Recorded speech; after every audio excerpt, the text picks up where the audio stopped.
एक बार फिर जंग के आसार दिख रहे हैं, जिसमें मैंने पहले भी कहा और प्रोफेसर जेफरी सेक्स भी कह रहे हैं कि अगर कोई विलन है तो फिर वो नेतन्याहू है। सवाल इस बात का है कि आगे क्या होने जा रहा है, और यही सवाल आज मैंने ईरान इजराइल के एक्सपर्ट अमरीश मिश्रा जी से किया कि व्हाट्स नेक्स्ट, आगे क्या हो रहा है। सुनिए आप अमरीश जी को सुनिए। अमरीश जी, ईरान पर तो मैं बाद में आऊंगा, पहले ट्रंप और नेतन्याहू, इजराइल के प्रधानमंत्री नेतन्याहू के बीच जो इम्पोर्टेंट टॉक्स हैं, आपको क्या लगता है कि ये जंग की तैयारी है या अभी भी ईरान को मनाया जा सकता है टेबल पर अगर वो मिसाइल प्रोग्राम बंद कर दे? देखिए दीपक जी, नेतन्याहू एक खास मकसद से वॉशिंगटन गए और वो मेरे ख्याल से एक प्लान लेके गए हैं, बल्कि इजरायली सूत्रों का भी यही कहना है, वो प्लान लेके गए हैं या एक एविडेंस लेके गए हैं, बल्कि से कहा जाए कि ईरान के पास अब जो मिसाइलें हैं वो ऐसी हैं जो वॉशिंगटन तक पहुंच सकती है। ओके। और इसलिए ये ना समझा जाए, ये ना समझे अमेरिका कि केवल इजराइल को नुकसान होगा, बल्कि कल को ईरान अमेरिका तक पहुंच सकता है, क्योंकि अमेरिका को भी वो एक बड़ा शैतान मानता है, इजराइल को छोटा शैतान मानता है। तो ये जो चीज है ये अमेरिका को बताने गए हैं, और जाहिर सी बात है इस तरह की बातचीत, वो क्या एविडेंस पेश करेंगे वो तो जब हो जाएगी बातचीत तभी पता चलेगा और उसका क्या निष्कर्ष निकलेगा। बातचीत हो रही है, लेकिन अभी देखिए पूरा मूड इजराइल का तो पूरा मूड जंग का है, और अमेरिका को कन्विंस करना कि वो एयर स्ट्राइक्स लॉन्च करे, सीधी बात। तो अमरीश जी, आपको क्या लग रहा है कि अब सीधे सीधे नेतन्याहू और ट्रंप युद्ध को ही विकल्प मानते हैं? War is the option? देखिए, ट्रंप का जो अपना सर्कल है उसमें एक हिस्सा है विटकॉफ, और लोग कहते हैं जेड कुशनर भी, और मार्को रूबियो, जो कह रहे हैं कि अभी भी न्यूक्लियर डील पे समझौता कर लो अगर मिसाइल नहीं भी हुई, अगर मिसाइल पे नहीं भी हुआ। लेकिन जो दूसरी लॉबी है, जेडी वैंस जो उपराष्ट्रपति हैं, फिर नेतन्याहू, और जो सबसे बड़ी चीज है जायनिस्ट, जो वहां की जो जूइश लॉबी, अब वो जो जू लॉबी है वो उसका प्रेशर है बहुत ज्यादा कि अगर अभी नहीं करोगे तो फिर मौका हाथ से अब तो कभी नहीं मिलेगा। तो अब ऐसी सिचुएशन में देखिए ट्रंप के सामने विकल्प सीमित होते चले जा रहे हैं, और उनके पास अब समय खरीद मतलब टाइम बाय करने का भी जो मौका है वो भी हाथ से निकलता जा रहा है। तो वो अब इस समय, और जिस तरीके से जमावड़ा वो कर रहे हैं, देखिए दूसरा जो उन्होंने दूसरी फ्लीट भेजी, जेराल्ड फोर्ड जो उनकी यूएसएस फोर्ड, जो उनका जंगी बेड़ा है, जंगी बेड़ा है, एयरक्राफ्ट कैरियर है, जो इब्राहिम लिंकन से भी ज्यादा एडवांस है। इब्राहिम लिंकन जो अभी है गल्फ ऑफ ओमान में, उससे ज्यादा एडवांस है, और वो भी न्यूक्लियर पावर्ड है। लेकिन वो दुनिया में एक अकेला वो एयरक्राफ्ट कैरियर है जो मेरे ख्याल से कुछ टैक्टिकल न्यूक्लियर वेपन्स भी कैरी कर सकता है। ओहो ओहो ओहो, जी जी बिल्कुल, मतलब टैक्टिकल न्यूक्लियर वेपन भी इस जंगी जहाज में लोडेड है, आप ये कह रहे हैं? बिल्कुल 100% ये हो सकता है, इसमें कोई आश्चर्य की बात नहीं होनी चाहिए। और इसके साथ, क्योंकि ये अजीब तरह का जहाज है, इसके साथ बाकी फाइटर जेट्स भी उतर रहे हैं उनके काफी। हाँ, वो भी मुझे लगता है कि पिछले 24 घंटे में उसकी खेप बढ़ी है। जी, तो देखिए अभी तक कंसंट्रेशन जॉर्डन पे था, लेकिन अब जर्मनी में मैनस्टाइन जो बेस है, क्योंकि जर्मनी सबसे नजदीक है मिडिल ईस्ट के, जर्मनी में जो मैनस्टाइन बेस है, और उधर साइप्रस, और फिर डिगो गार्सिया तक उन्होंने कवर किया है, जो डिगो गार्सिया और साइप्रस, वो जो पूरा इलाका चारों तरफ से घेराबंदी है, चारों तरफ से घेराबंदी है कि अगर अरब देशों ने इनको जमीन नहीं दी अपनी हमला करने की, तो ये तब भी हमला कर सकते हैं। और तब एक डॉक्ट्रिन ये भी आ रही है अमेरिका की तरफ से कि तब हमला करने में ये भी बात रहेगी कि अगर हमला पहले ही दौर में सफल हो जाता है तो फिर हम अरब देशों को डरा के उनको अपने साथ फिर कर सकते हैं। ये भी एक थिंकिंग। इसका मतलब अमरीश जी, आप ये कह रहे हैं कि इजराइल को और अमेरिका को अब ये लगता है कि युद्ध ही एकमात्र विकल्प है, इसी से फैसले होंगे और युद्ध की ही तैयारी हो रही है? देखिए, ये युद्ध को विकल्प भी मान रहे हैं, समाधान भी मान रहे हैं, एकमात्र विकल्प और समाधान, क्योंकि इनको ये लग गया है अब कि ईरान झुकने वाला नहीं है, और ईरान को अगर हमने इतनी तैयारी के बाद हमने अगर कुछ नहीं किया, बड़ा नहीं किया, तब तक हम देखिए दुनिया के सामने हमारी किरकिरी हो जाएगी, और हम इसको अफोर्ड ही नहीं कर सकते। तब तो फिर हर देश अमेरिका को आंख दिखाएगा। ये ऐसा पूरा एक माइंडसेट बन गया है वहां पर। और जो वहां की लॉबी है, जो वहां की लॉबीज है, जू लॉबी है, और भी जो है जो इंडस्ट्रियल मिलिट्री कॉम्प्लेक्स है, वो भी पूरी तरीके से तैयार। दोस्तों, अमरीश जी दो तीन बातें बता रहे हैं। वो कह रहे हैं कि नेतन्याहू और ट्रंप, इनका निचोड़ यही है कि बातचीत पर भरोसा कम है, युद्ध पर ज़्यादा है, क्योंकि बातचीत में कई ऐसी शर्तें हैं जहां पहले से ही फंडामेंटल डिसएग्रीमेंट है, मूलभूत आप कह सकते हैं सैद्धांतिक मतभेद है आपस में। तो बातचीत इतनी बन नहीं पाएगी, युद्ध से ही चीज़ें हल होंगी। और अगर युद्ध नहीं किया, इतनी बड़ी नाकाबंदी करने के बाद में अगर अमेरिका पीछे हट गया, इसराइल पीछे हट गया, तो जैसे अमरीश जी ने कहा, किरकिरी होगी दुनिया की नज़रों में। एक जो आप कह सकते हैं साख है, जो रसूख है, जो ताकत है अमेरिका की, वो कहीं ना कहीं कमज़ोर दिखेगी। अब मैं जरा बात करता हूँ आज ईरान में जो कुछ हुआ, और जो तस्वीरें वहाँ से आ रही हैं, वीडियोस आ रहे हैं, बहुत ज़बरदस्त जनता का प्रदर्शन था। उसमें फ़ौज भी थी, उसमें अली खामनाई के सारे सलाहकार, उनके MPs, member of parliament, politicians, उनके military officers, everyone was there. और ये बहुत ज़बरदस्त भीड़ थी, क्योंकि आज जो इस्लामिक रिवॉल्यूशन है, जो इस्लामिक इनकलाब है, उसकी आज वहाँ एनिवर्सरी थी।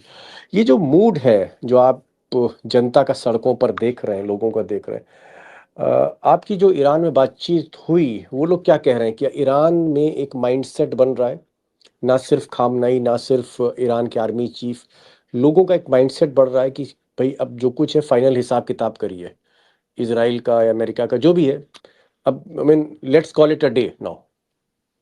देखिए, अभी वहां पर जो 47th एनिवर्सरी, 47वीं सालगिरह थी इस्लामिक क्रांति की, जो 1979 में हुई, तो उसमें क्या था कि प्रेसिडेंट से लेके पार्लियामेंट के स्पीकर तक, IRGC chief, chief of army staff, सब लोग सड़क पे थे खुद, और जनता के बीच घूम रहे थे। यहां तक कि फॉरेन मिनिस्टर आरागची, वो सड़क पे थे, और उनके साथ कोई ऐसा वो नहीं था कि उनके साथ 10 बॉडीगार्ड हो, किसी के साथ ऐसा नहीं, किसी के भी साथ। और इवन आर्मी चीफ के साथ जो मूसवी हैं, उनके साथ भी कोई ऐसा नहीं था। वो ये दिखा रहे थे कि हमारे यहाँ जितनी बातें कही जा रही हैं कि हम लोग टॉप लीडरशिप बंकर में है, वो यहाँ है, वो वहां है, हम देखिए खुलेआम जनता के बीच घूम रहे हैं। जनता हमारी, कोई बगावत नहीं, जनता हमारे साथ है, हम जनता के साथ हैं, और हमारे हथियार हैं, और हम तैयार। इसका मतलब यह है कि अगर बैलिस्टिक मिसाइल प्रोग्राम, इसको इसके उत्पादन को बंद करना, प्रोग्राम को खत्म करने का अगर प्रेशर अमेरिका की तरफ से आता है या इजराइल की तरफ से आता है, तो ईरान की जनता, ईरान की फौज, ईरान का जो निज़ाम है, वो इसको नहीं मानने वाला है, और ईरान पूरी तरह से युद्ध के लिए तैयार है। इसका मतलब ये हुआ फिर? बिल्कुल, देखिए, और युद्ध के लिए ऐसे ही, ऐसा भी नहीं है जैसे वेस्टर्न मीडिया कह रहा है कि इमाम खामनेई की जिद है, ऐसा नहीं है। आप आज जो नजारा था, पूरी लीडरशिप मिलिट्री पॉलिटिकल वो सड़क पे थी, जनता के साथ थी, और जनता से जो आवाजें आ रही थी, क्योंकि मैंने देखा बहुत सारी जी। इंग्लिश स्पीकिंग इरानियन वुमेन, जिनको कहा जाता है कि रिजीम के खिलाफ हैं, वो बोल रही थी कि भाई देखिए, हमारे हमारे इख्तलाफ हो सकते हैं, लेकिन राष्ट्रवाद के सवाल पे हम एक हैं। इस तरह की बातें उन्होंने बकायदा वहां पर आई थी, वो स्पेशली इस प्रोग्राम के लिए बाहर से। तो ये जो देखिए, ये एक जो ईरान की खासियत, तो मैं जब वहां था तो ये बात हुई थी कि आपसी मतभेद इरानियन भुला देते हैं जब कोई राष्ट्र पर संकट आता है। जी। उस तरह की स्थिति दिखाई पड़ी। तो ये तो बिल्कुल एक जंगी माहौल है।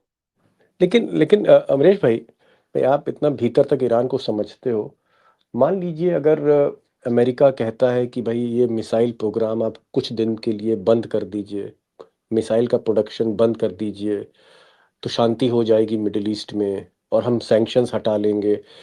अगर ईरान मिसाइल प्रोग्राम अपना बंद कर दे, तो क्या नुकसान है उससे? नहीं, देखिए, फिर तो वही बात हो गई ना कि हम अपना सेल्फ डिफेंस कैसे छोड़ दें। हम एक कोई भी किसी भी देश को, आप भारत से कहिए कि वो अपनी सेना डिसबैंड कर दे, या भारत से कहिए कि वो अपना ब्रह्मोस मिसाइल छोड़ दे और बाकी सेना रखे, तो ये तो कोई बात नहीं हुई ना। ये तो किसी भी तरह से रीजनेबल डिप्लोमेसी भी नहीं हुई। इंटरनेशनल कानून के तहत भी कोई बात नहीं हुई। ये तो सीधी बात है कि आप किसी को निहत्था कर रहे हैं। ये और निहत्था कौन करता है? अंग्रेजों ने भारतीयों को निहत्था कर दिया था 1857 के बाद। तो निहत्था तो वही करते हैं जिनको शासन करना है, जिनको तुम्हें गुलाम बनाना है। तो इसलिए ये तो संभव ही नहीं। मिसाइल मतलब प्रोग्राम आप कह रहे हैं कि अगर ईरान दे नहीं अगर मिसाइल प्रोग्राम बंद होता है तो ये निजाम भी वहां कमजोर हो जाएगा, ईरान में सरकार कमजोर हो जाएगी। भाई कमजोर हो ही जाएगी। उनके पास उनका ब्रह्मास्त्र है मिसाइल। हर देश की एक खासियत होती है, किसी की नेवी स्ट्रांग होती है, किसी की एयरफोर्स स्ट्रांग होती है, किसी की आर्मी होती है। ईरान के पास अपना जो उनकी मिसाइल, एरोस्पेस है, जिसको एक अलग से हम मिसाइल, उसी एरोस्पेस उनकी बाकायदा मिनिस्ट्री भी है और एरोस्पेस डिवीजन भी है आर्मी में। इसका मतलब मिसाइल प्रोग्राम किसी कीमत पर बंद नहीं होगा, कंप्रोमाइज नहीं होगा, और अगर जरा सा प्रेशर आता है तो Iran is ready for war, ये आप कह रहे हैं। Absolutely, Iran is ready for war and war is inevitable. Last question, क्या आपको लग रहा है कि अब ये पूरा का पूरा जो एक सिचुएशन है, जो परिस्थितियां हैं, ये धीरे धीरे धीरे वॉर की तरफ, जंग की तरफ बढ़ रही हैं अमरीश भाई? अब जंग जो है वो हमें सामने दिख रही है, आज नहीं कल नहीं, कुछ दिन बाद। बिल्कुल, देखिए ये अभी जो नेतन्याहू ट्रम्प की जो जैसे आ जाएगी वो बात, वो उसका रिजल्ट कल सुबह तक आ जाएगा, तो उसमें ये क्लैरिटी है कि वो लोग क्या स्टैंड लेंगे। और ये हो सकता है कि लास्ट मिनट फिर वही फरेब वाली चीज हो कि कुछ वो कह दें कि कुछ ऐसी चलो बात कह बात दें कर कि लेते चलो। हैं, लेकिन दिमाग में हाँ, उनके उनके स्ट्राइक करना ही उनका उनके जो है दिमाग में लक्ष्य है। स्ट्राइक करना ही है। और जिस तरह की तैयारी, अगर वो जेरल्ड फोर्ड जो उनका दूसरा एयरक्राफ्ट कैरियर है वो चल दिया है, और वो देखिए उसके पहुंचने का मतलब ही है, जैसे मैंने पहले भी कहा, कि बहुत बड़े लेवल की स्ट्राइक ईरान पे होगी, और बड़े लेवल की होगी तो फिर बड़ा जवाब होगा। Okay okay. अब दोस्तों दो तीन बातें यहाँ अमरीश जी ने बहुत इंपॉर्टेंट कही हैं। उनका ये कहना है कि बातचीत अपनी जगह, डिप्लोमेसी अपनी जगह, अमेरिका और इजराइल हो सकता है बातचीत में ईरान को फंसाना चाहे, लेकिन अल्टीमेटली मोटिव स्ट्राइक करना है, क्योंकि ये जो मिसाइल प्रोग्राम है ईरान का, इसको वो खत्म करना चाहते हैं, इसको लिमिट करना चाहते हैं, और ईरान मिसाइल प्रोग्राम पे बातचीत नहीं करना चाहता। इसलिए ऐसा लग रहा है जंग हो सकती है। ईरान की भी पूरी तैयारी है, आज भी ईरान ने ऐलान किया कि वो 100% वॉर रेडी हैं इस वक्त। जहाँ तक अगर हम ट्रम्प के मिलिट्री बिल्डअप की बात करें, तो लगातार लगातार ईरान के चारों तरफ फाइटर जेट्स उतर रहे हैं, रोज नया मिलिट्री इक्विपमेंट आ रहा है, सर्वेलेंस इक्विपमेंट आ रहा है, जासूसी उपकरण उतर रहे हैं, और सबसे बड़ी चीज जो अमरीश जी से इशारा किया कि सबसे बड़ा जंगी जहाज उनका यूएसएस फोर्ड, वो भी चल चुका है ईरान की तरफ। एक बड़ा जंगी जहाज यूएसएस अब्राहम लिंकन पहले से ही गल्फ ऑफ ओमान पे खड़ा है। तो ये जो तैयारियां हैं, ये जो व्यू रचना है, ये एक तरह से ट्रम्प का जो हिडन आप कह सकते हैं एजेंडा है, या उनका जो मिशन है, उसको कहीं ना कहीं वो बेनकाब करता है कि स्ट्राइक की तैयारी अमेरिका की भी है, और रिटेलिएट करने की तैयारी ईरान की है, जवाब देने की। दोनों तरफ से तैयारियां, होगा क्या आगे इसमें हमें इंतजार करना पड़ेगा। और सबसे पहले ये जो नेतन्याहू और ट्रम्प की मुलाकात हो रही है, इसका निचोड़, इसका निष्कर्ष क्या है, क्या फैसले हुए, वो भी बहुत मायने रखेंगे आने वाले घटनाक्रम को लेकर कि क्या होने जा रहा है। अमरीश जी आप आए और खुलकर बातचीत हुई, बहुत सी इंसाइट आपने दी, शुक्रिया बहुत बहुत। और इसी तरह से आप अपडेट करते रहिए। तो ये जो दुनिया की सबसे बड़ी हलचल है मध्य एशिया में जो हो रही है, जो किसी भी पल, किसी भी टाइम अगर युद्ध हुआ तो तीसरे विश्व युद्ध में तब्दील भी हो सकती, उस पर हमें नजर रखनी चाहिए, रखनी चाहिए। Thank you so much Mishra for joining this program. Thank you so much sir.